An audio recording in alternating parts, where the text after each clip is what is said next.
नमस्कार, आपका स्वागत है। आज हम आपको सुनाने जा रहे हैं भगवान शिव की कथा। तो चलिए कथा शुरू करते हैं। जिस समय सर्वत्र केवल अंधकार ही अंधकार था, न सूर्य दिखता था, न चंद्रमा ग्रह नक्षत्रों का कहीं पता नहीं था, न दिन होता था न रात, पृथ्वी जल और वायु की भी सत्ता नहीं थी। उस समय एकमात्र ब्रह्मा अर्थात भगवान शिव की ही सत्ता विद्यमान थी, जो अनादि और चिन्मय कही जाती है। उन्हीं भगवान शिव को वेद पुराण और उपनिषद तथा संत महात्मा आदि ईश्वर तथा सर्वलोक महेश्वर कहते हैं। एक बार भगवान शिव के मन में सृष्टि रचने की इच्छा हुई।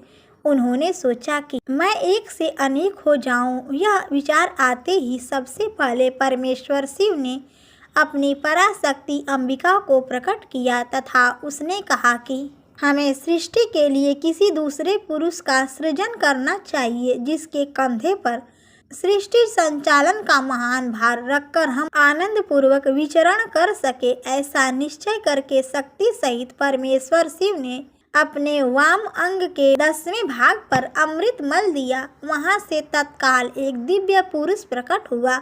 उसका सौंदर्य अतुलनीय था, उसमें सत्व गुण की प्रधानता थी। वह परम शांत तथा अथाह सागर की तरह गंभीर था।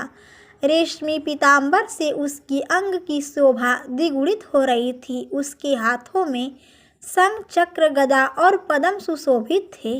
उस दिव्य पुरुष ने भगवान शिव को प्रणाम करके कहा कि भगवान, मेरा नाम निश्चित कीजिए और काम बताइए। उसकी बात सुनकर भगवान शंकर ने मुस्कुराकर कहा, वत्स, व्यापक होने के कारण तुम्हारा नाम विष्णु होगा। सृष्टि का पालन करना तुम्हारा कार्य होगा। भगवान शिव का आदेश प्राप्त कर श्री विष्णु कठोर तपस्या करने लगे।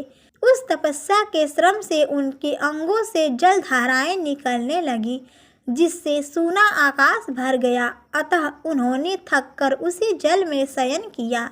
जल अर्थात नार में शयन करने के कारण ही श्री विष्णु का एक नाम नारायण हुआ। तदंतर सोए हुए नारायण की नाभि से एक उत्तम कमल प्रकट हुआ। उसी समय भगवान शिव ने अपने दाहिने अंग से चतुर्मुख ब्रह्मा को प्रकट करके उस कमल पर डाल दिया। परमेश्वर की माया से मोहित हो जाने के कारण बहुत दिनों तक ब्रह्मा जी उस कमल के नाल में भ्रमण करते रहे, किंतु उन्हें अपने उत्पत्तिकर्ता का पता नहीं लगा। आकाशवाणी द्वारा तप का आदेश मिलने पर ब्रह्मा जी ने अपने जन्मदाता के दर्शनार्थ 12 वर्षों तक कठोर तपस्या की। तत्पश्चात उनके सम्मुख भगवान विष्णु प्रकट हुए। परमेश्वर शिव लीला से उस समय वहां श्री विष्णु और ब्रह्मा जी के बीच विवाद छिड़ गया। सहसा उन दोनों के मध्य एक दिव्य अग्निस्तंभ प्रकट हुआ।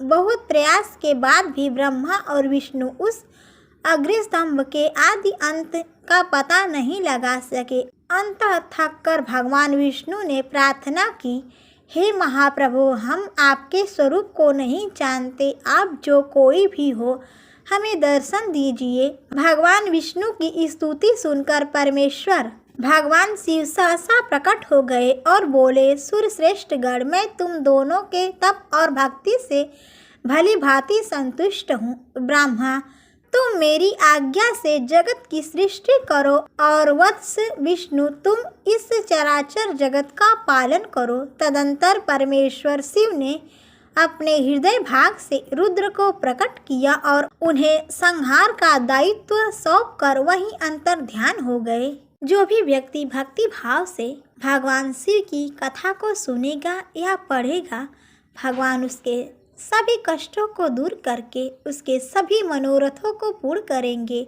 प्रेम से बोलो भगवान शिव की जय।